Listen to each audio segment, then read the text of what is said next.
Welcome to Rep Your Brand. Hello, and welcome to another episode of Rep Your Brand, a podcast for B2B marketers who are looking to build their careers through a strong personal brand. I'm Nick Bennett, and this podcast is brought to you by my friends at Motion. They're a done-for-you podcasting service for scrappy marketing teams in B2B tech. They're two of the nicest guys around, and the assets that they create are truly world-class. You can find them at motionagency.io. And today, I'm especially excited because our guest is Christina Garnett, a strategist and a community builder, and someone that has got me hooked on marketing Twitter. Christina, thanks for joining us today. Thank you so much for having me, Nick. This is excellent. Awesome. So I'll get right into it. So how in the world did you get into marketing and become a community builder? Absolutely. So it's a very weird journey. It doesn't have that nice, clean path that most people think about. I was an English major in college. I ended up teaching math for 5 years. Met my husband, got married, got pregnant, moved, was a stay-at-home mom. And then after I re-entered the workforce, I had to decide if I wanted to go back into teaching or not. And my husband had said I should go into marketing because I would always fix things. I would always say like, well, this word or phrasing would be better, or this color choice, or like, I'm a deconstructionist at heart. So I just automatically break things and figure out how to optimize, which a lot of marketers do instinctively. We can't help ourselves. So had that happen, and then I was starting to see more and more how brands, it was just a lost art of how to use and be a fan of the fans, how to use your fans to build you up. And in the past, I mean, we had community building, we just called it word of mouth, you know? So how do we really leverage that and essentially almost weaponize it, but in a good way? How do you leverage word of mouth, but do it in a collective space so that you're able to have people who, someone says something negative about your brand, those are the people that are going to stand up and say something back to them before your own channels can even say anything. So it's definitely important.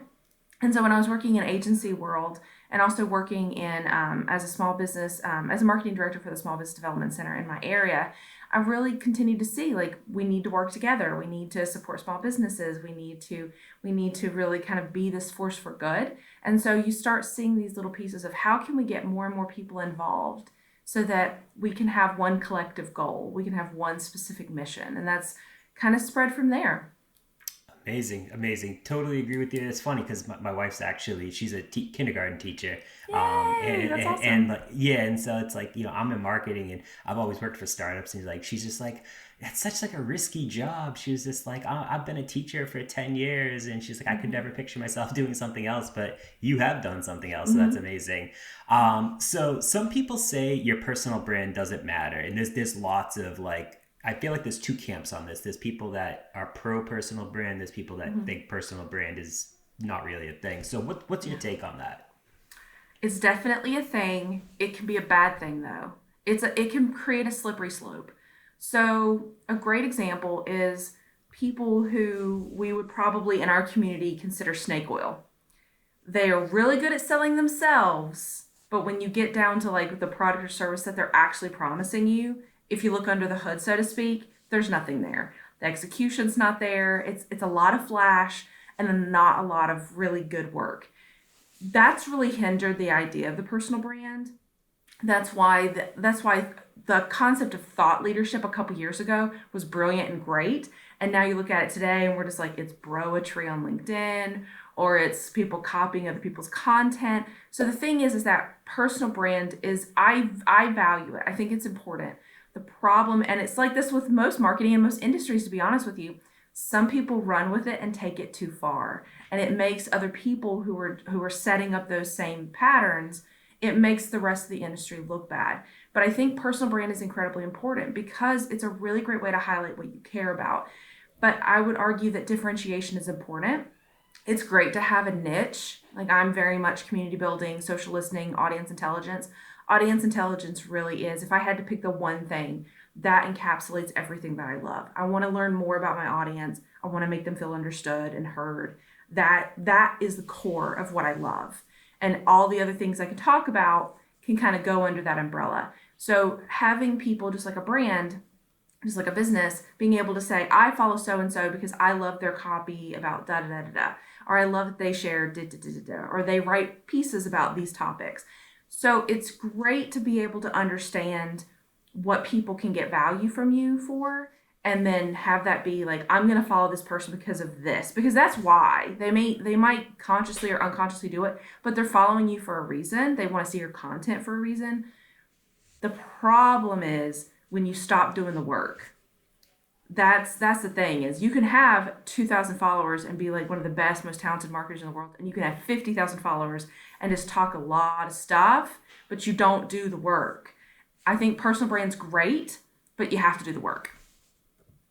Yep. Yeah, totally agree with you. And that's something that I feel like people have the or I guess maybe not misconception, but people say personal brand equals reputation. And so the way that I think of it is, reputation is someone you're perceived a certain way by people, whereas personal brand is the way that you want to be perceived. So like, what's your thought on if those two kind of run together or if they're different in some ways? It definitely can run together. What I find is that your personal brand tends to be, so let's say that you were just starting off in the industry. We've all kind of been there in our own way, shape, or form.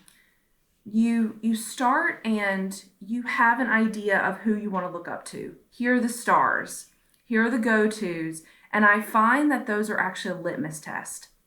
So I'm not going to name names, but there are a couple people who I find that you've got enough experience as a marketer when you start quieting some of those voices and you realize like, okay, well, that person no longer provides value. I'm able to go to this next level and I want more granular stuff. And that's the thing too, is especially with marketing Twitter, we all want to help in our own way, but there's also generalization posts that get to the point where you're not posting this to add value. You're posting this because you think this will get you good engagement. So that's why I really like accounts that do more granular advice, or they'll be honest and say, like, as a strategist, like, the best answer is it depends, because it depends. There's so many variables that you wind up having this generalized content be like, well, it's the John Madden marketing stuff. It's like, it's the to be on social media, you have to be on social media. Like that's hard. And I'm just like, that's helpful because it's true, but like, is it helpful? Like, that doesn't really, it's the John Maddenisms that can drive you crazy. So wanting to get more granular, and that's why I think the niche works. If you're in that niche, then like, tell me about that niche, because you're not going to have as many variables as someone in a completely different industry. Or if we're looking for marketing from like from the blimp above, like, you're able to actually say like, no, I can actually get a little bit more granular here because I know who I'm talking to. I know who I'm targeting. I know what I'm trying to say. I know what pain points exist in this specific part of the funnel or flywheel. Like, you're able to have those conversations in a little bit more specific nature, which is fantastic. The problem is you just have to be comfortable as marketers understanding when you've outgrown the generalizations that that's a good thing. That's okay. And that person served their purpose. They made you excited about marketing, or they made you excited about reading a book, or they made you excited about learning more. But now you've hit that point where you're in it. Yeah, totally agree. And for me, it's actually field marketing because there's no one that's talking about it on LinkedIn. And it's helped me. And so it brings me kind of to my next point. So, hashtag marketing Twitter has existed for a while, but you reignited it with a single tweet back in December. What prompted you to write that tweet? And just for people that are listening, so this single tweet has over 2.9 thousand replies, over 600 retweets, and nearly 5,000 likes. So, what prompted you, and what has it done for the Twitter community? Yeah. So what happened was, and like you said, marketing Twitter's been around for a while. I definitely didn't create it. It all started for me when Julian, we were kind of all connected through marketing, and we have like, I don't want to say cliques, but I'll say like micro communities. We have like our little micro groups in Twitter, and just talking to each other and making friends and sharing ideas and concepts. And then Julian did a post last year. It's almost a year since that post, basically saying like, I run this brand account and I would love to meet the person who runs this brand account. Respond with who you would like to meet and which brand account you work for. And it really kind of created this swell of people who run brand accounts, who work for Nike and work for Adweek and work for Aviation Engine. And so you have these people who are the human behind the curtain, and they get to meet each other and talk to each other, and it's great. And now that we're all connected, you'll see two brands talking like bantering back and forth on Twitter, and you're just sitting there and be like, I know that person and I know that person and they're friends and that's why this is happening. And it creates just a lot more context and a lot just really cute engagement that you're able to see between brands, because it's the humans behind those brands now know each other. It creates opportunity that you would not have before. And so between that and just in general, my using of Twitter, I've come up with just a lot of amazing people that I love to pieces, just some of my dearest friends. And so that day I was looking through my feed and it was still 2020. And so like, it should be a hate-filled place. It should be filled with doom and gloom and just despair. And it wasn't. It was just all of my friends.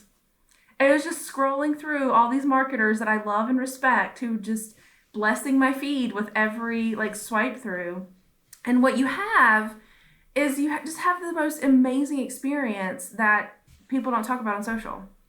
When people talk about their social experience, it's very different and it's usually toxic.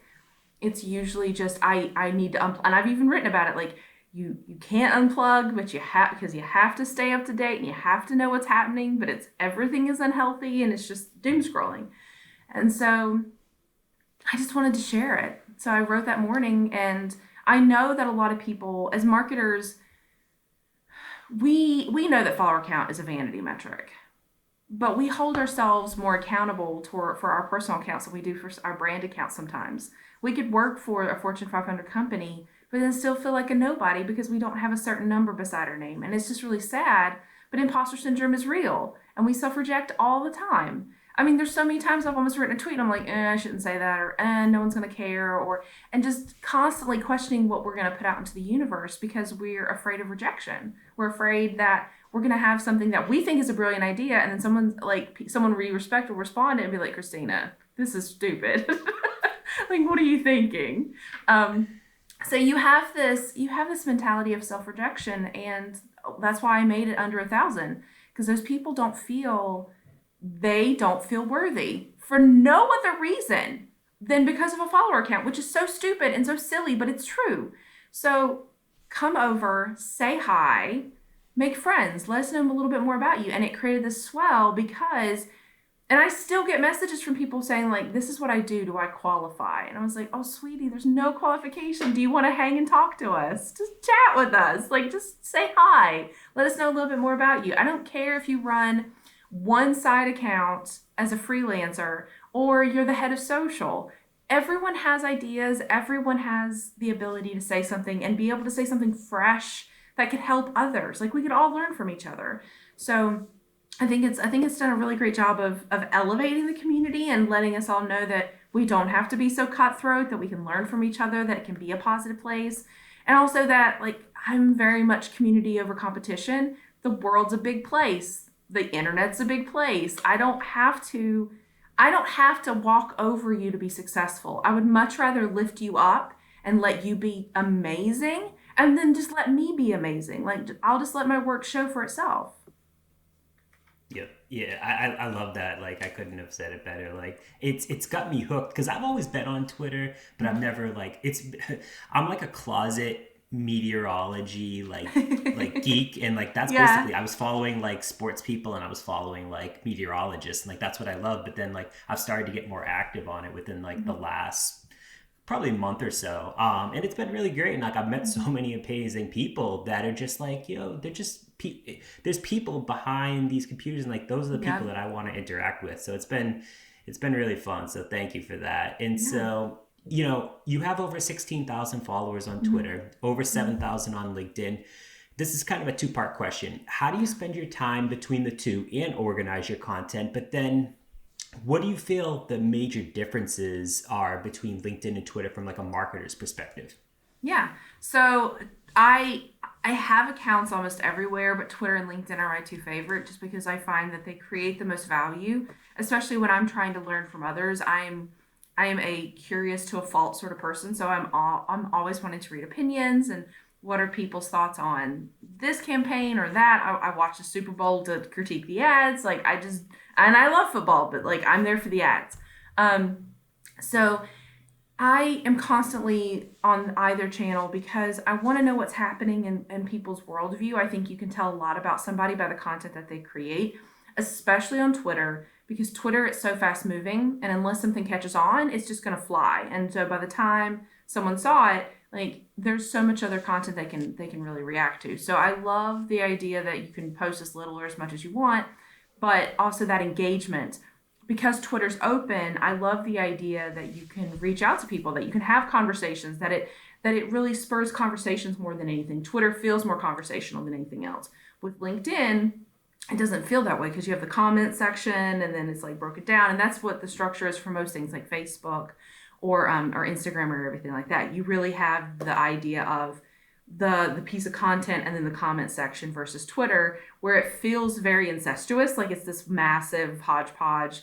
Your one tweet can be like tweeted, quote tweeted, screenshot and posted. It can be just this amalgamation of any kind of variant that whoever wants to share that content can do with it. But because of that, it just creates these different pockets of conversations that you just don't have that access to when you're looking at other channels. I also love the social listening components of just natively searching for conversations. On social, specifically Twitter, I love looking for, if there's something that really matters to me, I'll start looking for keywords, seeing if people are already talking about it, and if there's anything really cool that I can jump in and like share my thoughts on, or just be like, no, I have nothing to share. This is brilliant. I'm just going to make sure this gets put into the universe. Then that's great. But LinkedIn, the thought leadership is very similar and very different on Twitter and LinkedIn. The LinkedIn post of, you're going to have line breaks. You're going to have it feel like a story format, but it's not. Like, it's very like if Lifetime movie did a job interview, like that story lives on LinkedIn all of the time. Just get rid of it, please. And then Twitter, you have some where it's the university post. It's the Twitter university, and then it's all guys. So there's toxic elements of both. But I think it's easier to amplify. I think that's the beautiful thing about Twitter and TikTok, is that the shareability is a lot easier. That's why I think like a tweet, like retweeting and quote tweeting is really powerful. And then you'll see screen captures of those tweets, and they perform well on Instagram, and they perform well on Facebook and LinkedIn, versus TikTok, which you'll post, and I share TikToks I love all the time. You'll see it do well on TikTok, and then it's something that you're like, I love this, I want to share this, and then you put it on Twitter or you put it in your Instagram stories, and people can see things. So it really creates this opportunity for people to really kind of share. I think that's the thing that I think Twitter wins, is that it's just between TikTok and Twitter, the shareability and being able to express yourself, especially through other people's content, I think is fantastic. I think you'll see when people share their TikTok and Twitter, usually they'll include like the little like TikTok tag, and they'll include the name of the person. So whether or not they tag that person in the platform specifically, you have ownership. Like you can see who created the original content. On LinkedIn, there's a lot of copy paste. Like there's a lot of copy and pasting. And I want us to get out of that. I want us to be like, it doesn't all need to be engagement bait. It doesn't all need to be like, just share what you actually think about things. And I think that's really great about Twitter too, is if you really love it, you have to spend a lot of time on it. And because of that, you wind up showing your true self really quickly. You can't help but dive into like what you're like when you have a bad day, and what you're like when you don't feel well, or what you're listening to. Like today, the Foo Fighters album is coming out, and I have 2 different versions of the album coming to my house today, and I am so pumped. And then I love my Hokies. I love Virginia Tech. So those things like bleed into my feed. Like I know that there's a lot of people who follow me who could not care less. Like they're like, Christina, stop.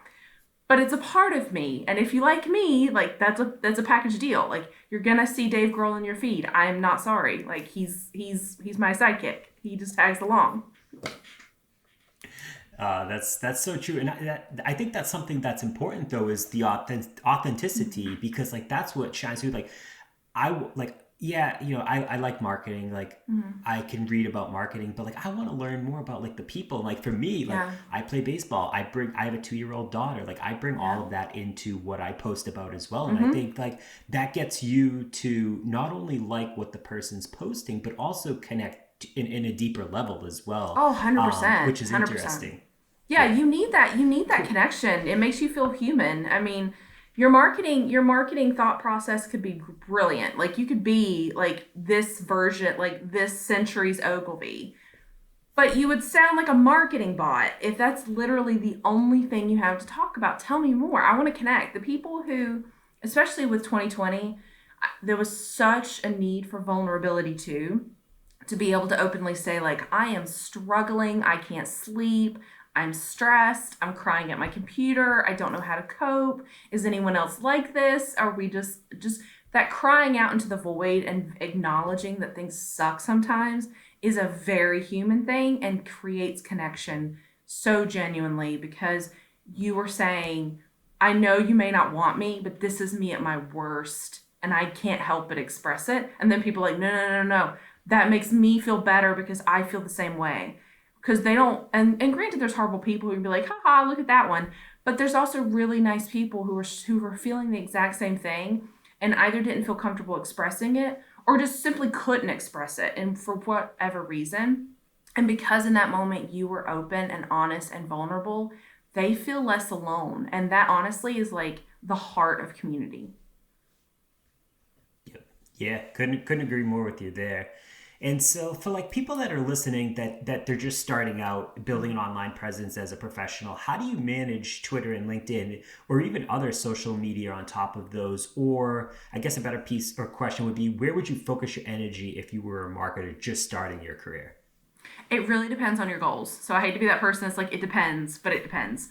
It really depends on your goals. Do you want mentorship? Do you want to learn? Do you want to build a network? Do you want to set up your personal brand?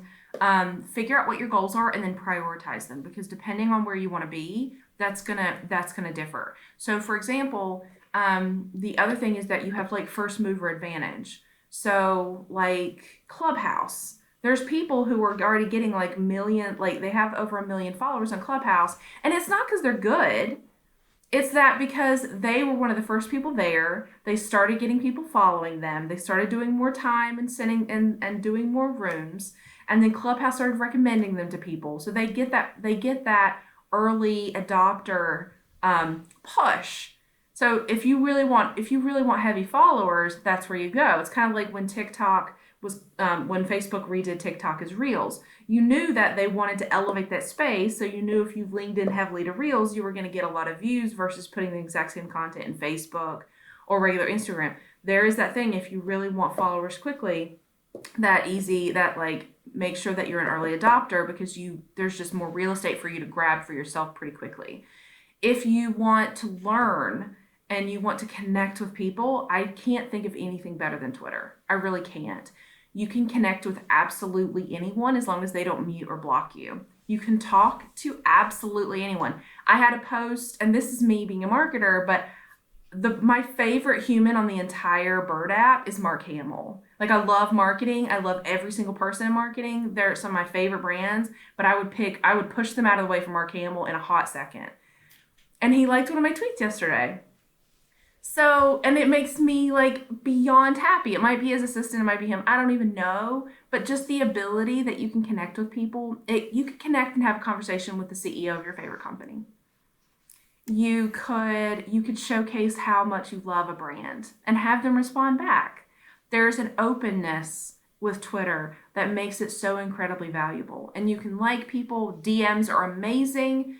The DM work, like when you slide into someone's DMs, the stuff you can do, like the connections you can make if you use it correctly and you're not like really creepy, are incredibly powerful. Like just the friend groups I have in DMs, I still pinch myself. I'm like, I don't know why I'm in this group. Like these people are amazing. Why am I here? Like, don't kick me out. But I don't feel worthy. That's awesome.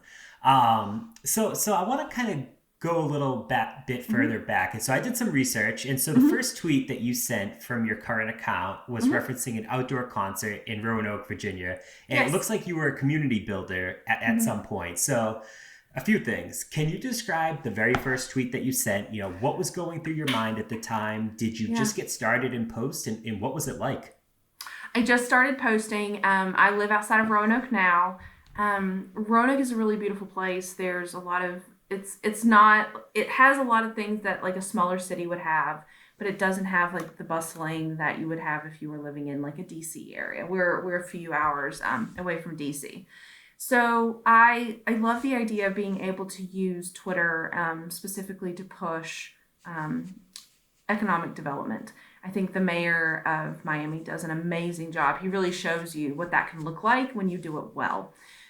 So when I was working in Roanoke, I originally was working at an art museum in downtown Roanoke, and was working on their Twitter and Facebook, and was able to really look at the user culture and what people were liking and not liking. And so the tweet that I posted, it's all about just sharing kind of something great about Roanoke so that more people that are not necessarily in Roanoke will see it. The Twitter community in this area is growing, but it's not nearly as big as it could be. A lot of these people are on Facebook and Instagram. That tends to be the go-to for my region. And I have those, but I'm very much a Twitter person. That's my go-to. So seeing if there's other ways that we can kind of share what's good and what's happening in our area that might make someone else that, oh, I'd never heard of Roanoke, or that's really cool. I'd love to go there on my next trip, or something like that. There's opportunities that I think the people who live in their area, by celebrating the region where they live, it provides a lot of opportunity for people who may have never heard of it or didn't even know, like knew it was a thing, but didn't understand like, well, what actually happens there. I've never been there. That's true. I've never been, but I have heard it's very beautiful. So yay, you should come visit. I know it's, maybe when this pandemic's behind us, like I travel a lot for field marketing, and like I do go down to the DC area a lot, but maybe I'll put it on my list. And so I can give you a tour. It'd be cool. Yeah, amazing. So we talk a lot about adding value because, people, especially people that are starting out there, they don't think they can add value. So what does adding value mean to you if you're a marketer that you're just getting started in building your personal brand? Yeah, adding value means that someone is able to glean something from you that they may not have thought of before. It might be something new.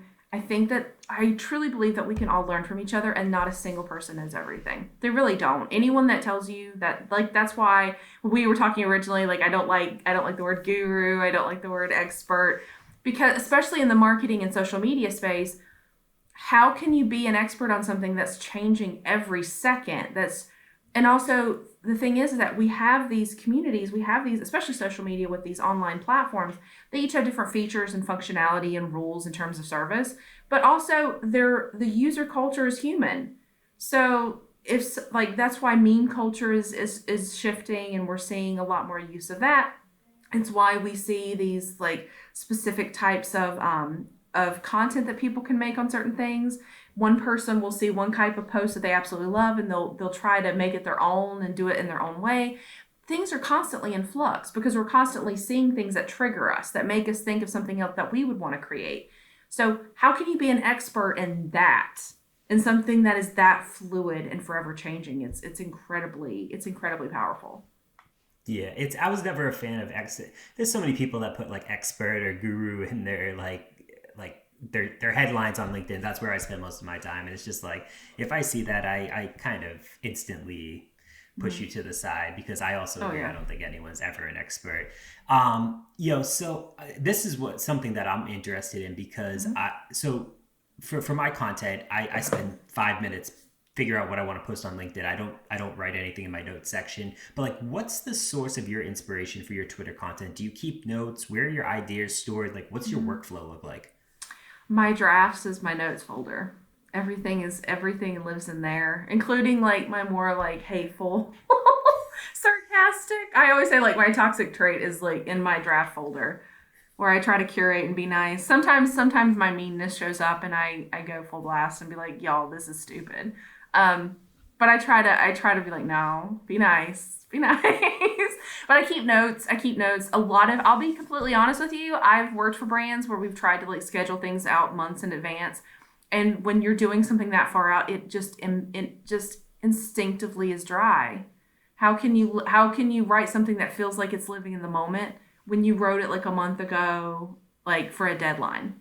It's hard. It's really hard to be able to capture lightning in a bottle and then be like, and we're going to put this here, and it's going to live in this content calendar, and we're going to push it out at 7:34 on a Thursday night. Like it's hard. So the best content I see is actually triggers, including myself. If you ever see me write something and it's just like, guys, we need to do this, 9 times out of 10, it's because I saw someone do something that was counter to what I was recommending. And it triggered me into thinking like, oh my goodness, why are we still doing this? So like, for instance, I posted a while back saying like, repeat after me, Instagram captions, like the URLs are not clickable.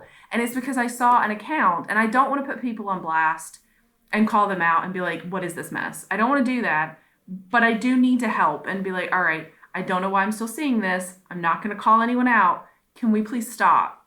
Like, can we just stop? Because I don't want to make anybody feel bad, but I also want it to stop. I want people to fix it. So a lot of things like that, if you'll see that and be like, oh, okay, Christina, it's a trigger. I'm specifically triggered by someone else's content, for better or for worse. And that's the response. That's the, and as I like to say, most tweets are subtweets. We just don't want to admit it. That's so true. I could definitely relate to that. How do you toggle between professional content and just, or content about work, and then your personal stuff, especially on Twitter? Yeah, especially on Twitter, it has to be stuff that matters to me. The stuff that's not marketing related, it's stuff that's so intrinsically me that I couldn't hide it for very long if I tried. Like, I live in the area. 81, which is a main roadway for us, normally has traffic, especially pre-pandemic. There was always traffic for absolutely no reason. So there was a lot of negativity about that. But anyone in my region would be like, that's correct, though. that's a good point. And then the Foo Fighters, obviously, like, I love them, and they're always with me. Music is probably the one thing in my life, apart from my family, that I love more than marketing. Music is absolutely everything to me. I can't go through a day without it. And then Virginia Tech, I love the Foo Fighters. I married into a family of Hokies, and I drink all of the Kool-Aid. I love them. Their success or failures dictate my emotional situation for a few days. But it's the stuff that is so intrinsically me that I couldn't block it for so long. I could only block it for so long before it like bursts out of me in copy form. So I feel like for people, the professional line, and there has to be a line for you too. There has to be stuff that you're just not going to do. Like, I don't like to cuss, especially online. I think I've cussed maybe 3 times in my entire like feed. And it was stuff is like, no, how do you not cuss about this? But I don't like to cuss. If it's a political thing, I'm very particular. I am very much, it needs to be something that matters so much to me that if my boss came up to me and like, Christina, you can't write this, or this isn't going to work. It needs to be something that matters to me so much. And I'm like, okay. It's the hill will you die on. It's the hill you die on is what you post on social. It's just, you decide how big or how small that hill is. I love that. That's what makes you though, and that's what makes everyone else like important to them. So I love that. So this is something, and so this is interesting because this is what you build towards, the benefit of a personal brand, like the good story. And so, you're taking on a brand new role with HubSpot, which is amazing. So congrats on that. But like, what impacts has personal branding had on your career? Because in my theory, like, I'm trying to use personal branding to never have to use a resume again. Like that's my goal from it. And like, what has it done for you?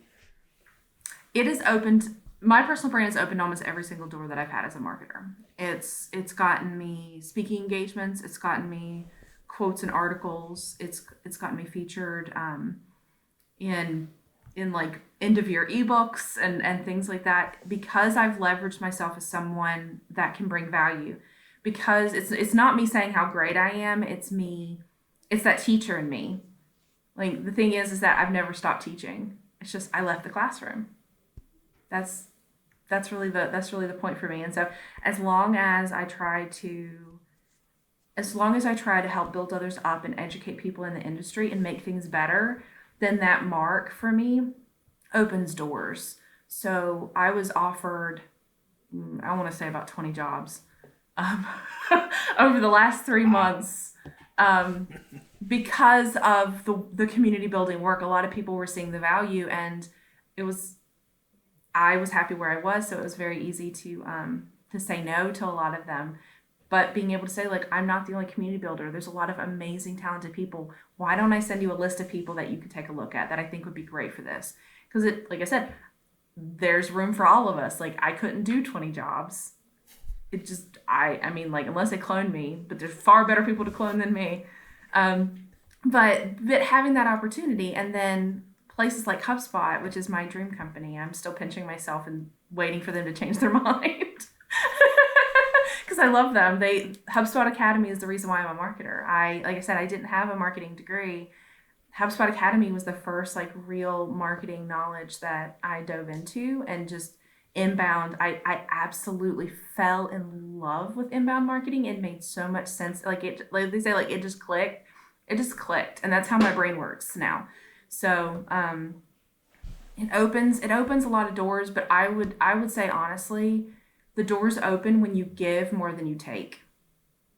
100%. Like my growth, the opportunities I've had. I was at an agency last year, and I burned out and left. And one of the things that I miss most, it created such a void in my life, was the team that I worked with. I absolutely adored. So many amazing people. And our chats, I would share, like, here's articles you need to read, here's stuff you need to know about, here's updates. So I was constantly like feeding them the information they needed to know. And I miss that. And so when I left, I put all of that energy into the void that was Twitter. And I was like, I'm gonna put all that energy that I can't give to them, I'm gonna give all that energy to Twitter. And that's when things like just really blew up for me, because I was investing in this industry, and I'm not a big fan of silos. I'm not a big fan of gatekeepers. I'm very much a fan of, if we gave everyone access to amazing information and we let people do their best work, like, how amazing would our industry be if we have all these innovators with access and they're able to do this incredible work and make change and just revitalize this industry?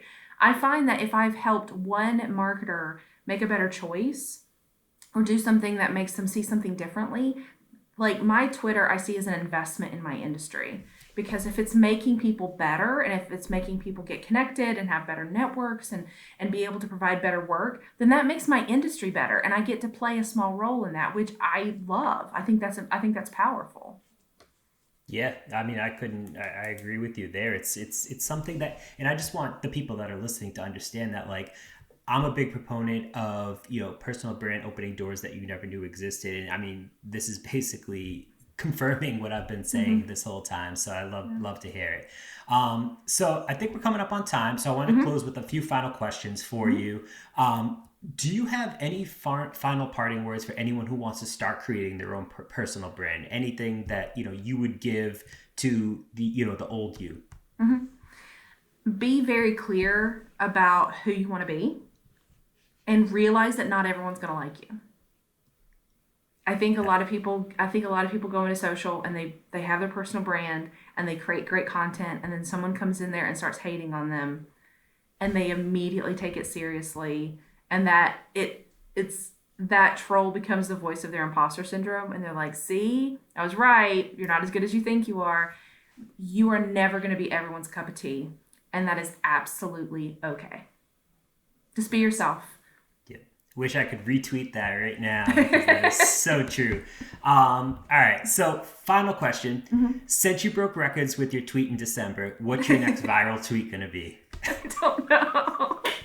Hopefully it's going to be a viral tweet talking about something great that HubSpot's doing. I'm excited to start my journey, and excited to share what they're doing and building up, and also just being a fan of the fans. I'm connected with a lot of HubSpotters online. I see a lot of the great work that they're doing for their companies and for their agencies. And so I hope that my next viral tweet will be something great about HubSpot or about HubSpot users. Love it. And where should people go to learn more about you? Where, drop some handles, whatever else you want to plug, feel free. Yeah, I'm at that Christina G on Twitter and Instagram. My Instagram does not look like a marketer's Instagram. It's like trees and landscapes and very pastoral. It's like the English countryside, but in Virginia. That's kind of what my Instagram is. So don't expect like quotes or anything like prolific there. I'm on Medium. I write a lot on Medium. I have a couple pieces that are in draft stage right now. I have a publication on Medium called In the Trenches that I'm really proud of. And it's specifically to highlight people who are practitioners in the space, but probably haven't been published before and haven't, probably don't have the chance to get published because they're just starting out on Medium. So I have a few articles there from some people in marketing Twitter talking about their experiences, whether it be personal branding or accessibility or tools to use. But really, really great options there. On LinkedIn, you can just search Christina G or Christina Garnett and find me there. Awesome. Yeah, and I'll make sure to update the show notes with some of these specific resources that you provided. So, Christina, thanks again. I really appreciate you spending some time with us today. It was great having you. Yeah, thanks for having me. It's awesome.